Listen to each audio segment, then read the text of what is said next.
ব্রিটেনের ক্ষমতাসীন লেবার সরকারের মন্ত্রিসভা থেকে পদত্যাগ করেছেন বাংলাদেশি বংশোদ্ভূত ব্রিটিশ এমপি রুশন আরা আলী। শুক্রবার নিজের ভেরিফাইড ফেসবুক পেজে নিজের পদত্যাগের একটি ছবি প্রকাশ করেন তিনি।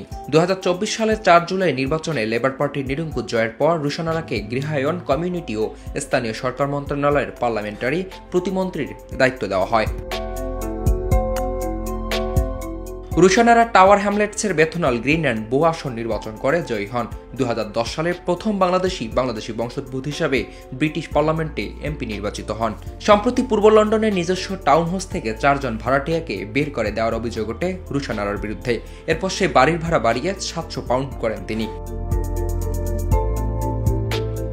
একটা সময় ভাড়াটিয়াদের শোষণের বিরুদ্ধে সোচ্চার থাকলেও নিজেই এই কাজ করায় ব্যাপক সমালোচনার মুখে পড়েন তিনি। যদিও রুশন আরার ঘনিষ্ঠ একটি সূত্র জানিয়েছে বাড়ি বিক্রি করার জন্য তিনি ভাড়াটিয়াদের তুলে দিয়েছিলেন, কিন্তু ক্রেতা না পাওয়ায় আবার বাড়ি ভাড়া দিয়েছেন তিনি। এমন সমালোচনার মুখেই তার মন্ত্রিত্ব ছাড়ার ঘোষণা আসলো।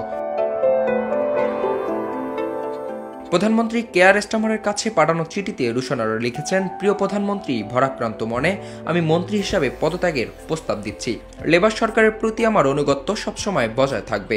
এরপর ভাড়াটিয়া সংক্রান্ত অভিযোগের ব্যাপারে তিনি বলেন, আমি সবসময় আইন অনুযায়ী কাজ করার চেষ্টা করছি এবং নিজের দায়িত্ব গুরুত্বের সঙ্গে পালন করছি, কিন্তু আমি যদি মন্ত্রী হিসাবে থাকি তাহলে সরকারের কাজে ব্যাঘাত ঘটতে পারে।